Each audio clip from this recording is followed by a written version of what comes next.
میں آج کے اس درس میں چند لوگوں کا حوالہ آپ کو دینا چاہتا ہوں کہ اپنے نہیں بیگانے بھی تسلیم کرتے ہیں کہ حضور علیہ السلام کو ایک انقلاب کے لیے بھیجا گیا اور آپ نے مختصر دورانیے کے اندر وہ انقلاب دنیا میں برپا کیا، سارے دینوں کو مٹا کر اسلام کو غالب کیا آپ صلی اللہ علیہ وسلم۔ مثال کے طور پر 20ویں صدی کی بات ہے، یہ 1920 کی بات ہے، ہمارے لاہور کے اندر بریڈلا ہال کے اندر ایک سیمینار تھا، اس کا عنوان تھا دی ہسٹوریکل رول آف اسلام، جس میں بڑے بڑے لوگ مختلف ممالک سے، یہ پارٹیشن سے پہلے کی بات ہے، متحدہ ہندوستان کی بات ہے، جس میں کئی غیر مسلم لوگ بھی شریک ہوئے۔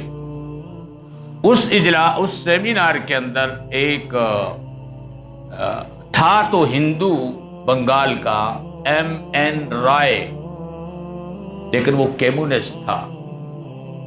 1917 کے اندر جو رشیا کا انقلاب آیا، رشین انقلاب کے بعد روس والوں نے ایک تنظیم بنائی تھی، انٹرنیشنل کمیونسٹ پارٹی۔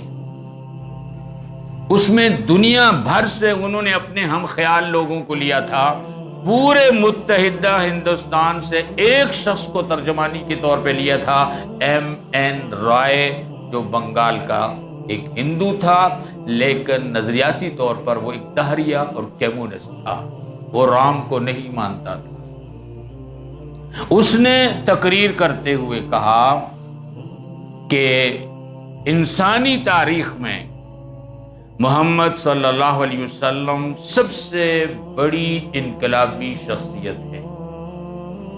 انہوں نے بہت تھوڑے عرصے کے اندر دنیا میں بڑی تیزی کے ساتھ فتوحات کی۔ 30 سال کے عرصے میں ان کے ماننے والوں نے آدھی سے زائد دنیا کو فتح کر لیا، عراق، مصر، شام، روم، فارس پہ فتوحات کے جھنڈے گاڑ دیے۔ M.N. رائے کہتا ہے کہ یہ کوئی نئی بات نہیں ہے، اس سے بھی تیزی کے ساتھ الیگزینڈر نے، سکندر اعظم مقدونی نے، اٹیلا نے دنیا کو فتح کیا تھا، اس سے بھی تیزی کے ساتھ۔ لیکن وہ ایک موازنہ پیش کرتا ہے، ایک تقابل پیش کرتا ہے کہ سکندر اعظم مقدونی، الیگزینڈر ہو یا دنیا کا کوئی بھی فاتح ہو، ان کی فتوحات میں اقتدار کی حفظ گیری نظر آتی ہے۔ وہ دنیا کو فتح کرنا چاہتے تھے، ایک جنون تھا ان پہ۔ محمد صلی اللہ علیہ وسلم کی فتوحات میں حوث گیری نہیں۔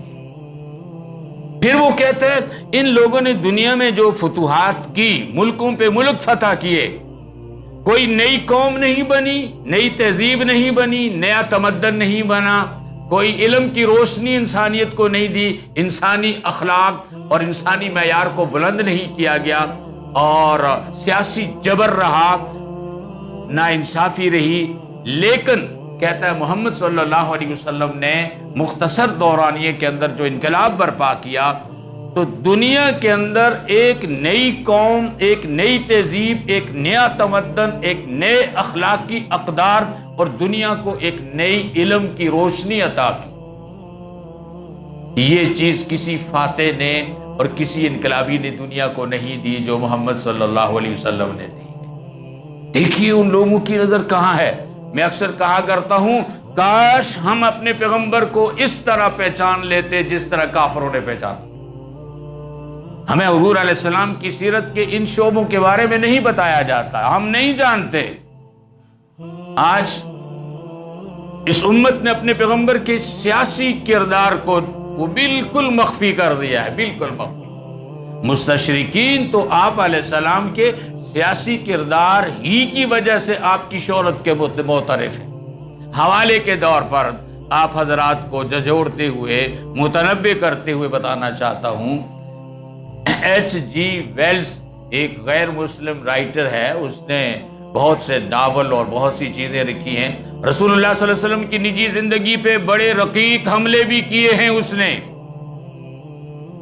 لیکن وہ نبی اکرم صلی اللہ علیہ وسلم کا معترف بھی نظر آتا ہے کہ آپ صلی اللہ علیہ وسلم نے جو انقلاب برپا کیا، وہ کہتا ہے کہ دنیا کے اندر بڑے بڑے لوگ آئے جنہوں نے انسانی حریت، مساوات کے بڑے نعرے لگائے، لیکن کوئی بھی عملاً انسانی معاشرے میں مساوات قائم نہیں کر سکتا۔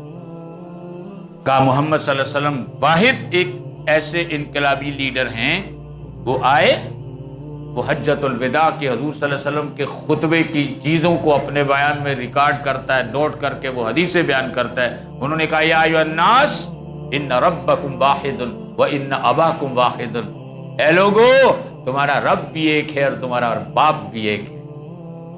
لا فضل لعربی علی العجمی، کسی عربی کو عجمی پر کوئی فضیلت حاصل نہیں ہے، ولا عجمی علی العربی، کسی عجمی کو عربی پر کوئی فضیلت حاصل نہیں ہے، ولا علی الاحمر علی الاسود، کسی سرخ کو گورے کو کالے پر فضیلت نہیں ہے، ولا اسود علی الاحمر، اور کسی کالے کو گورے پر فضیلت حاصل نہیں ہے، الا بالتقوی، فضیلت ہے تو تقوی کے ساتھ۔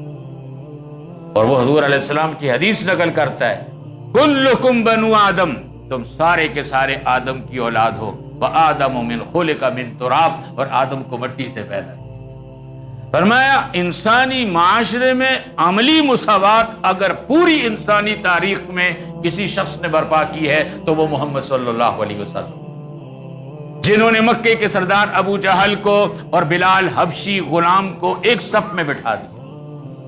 نعرے بہتوں نے لگائے ہیں، لیکن مساوات، انسانی مساوات پر مبنی معاشرہ کوئی قائم نہیں کر سکا۔ انسانی طبقات کی اونچ نیچ، چھوت چھات، تفریق، درجہ بندی، اس کو کوئی نہیں مٹا سکا۔ اگر کسی نے مٹایا تو محمد صلی اللہ علیہ وسلم۔ تو یہ وہ عظیم انقلاب ہے جس کے بارے میں غیر مسلم بھی معترف ہیں کہ محمد صلی اللہ علیہ وسلم دنیا میں یہ انقلاب لائے۔ اور پھر دیکھیے یہی شخص آپ صلی اللہ علیہ وسلم کے بارے میں یہ بھی کہتا ہے کہ محمد فیلڈ ایز اے پروفٹ، کہتا ہے محمد صلی اللہ علیہ وسلم ایک نبی ہونے کی حیثیت سے تو ناکام ہو گئے تھے، پر سکسیڈڈ ایٹ اسٹیٹس مین، وہ تو کامیاب ہوئے ہیں ایک سیاستدان ہونے کے ناطے۔ اب ہم اپنے پیغمبر کے سیاسی کردار کو تسلیم ہی نہیں کرتے، پیغمبر کی سیاست کا نام ہی کوئی نہیں لیتا۔ بڑی عجیب بات ہے، ہم مسلمان یہ تو مانتے ہیں کہ رسول اللہ صلی اللہ علیہ وسلم نے ہجرت کے بعد مدینہ میں ایک ریاست قائم، ریاست، اسٹیٹ، حکومت، سب مانتے ہیں، لیکن نبوی سیاست کو نہیں۔ دنیا میں ہر چیز کے لیے ایک فیلڈ ہوتی ہے، ایک مقام ہوتا ہے۔ حکومتیں بنانا سیاستدانوں کا کام، کاشتکار حکومت نہیں بنایا کرتے، مزدور حکومت نہیں بنایا کرتے، بزنس مین حکومت نہیں بنایا کرتے، حکومت سیاستدان بناتے ہیں۔ ہم اللہ کے نبی کی ریاست کو مانتے ہیں، حکومت کو مانتے ہیں، سلطنت کو مانتے ہیں، لیکن پیغمبر نبوی سیاست کو نہیں مانتے، سیاست کا نام تک نہیں لیتے۔ یہ تو بالکل ایسے ہے کہ کوئی آدمی کہے فلاں آدمی کے 6 بچے ہیں لیکن اس کی شادی نہیں ہوئی، آپ اس کو کیا کہیں گے؟ یہ پاگل ہے کہ فلاں آدمی کی 6 بچے ہیں لیکن ابھی شادی،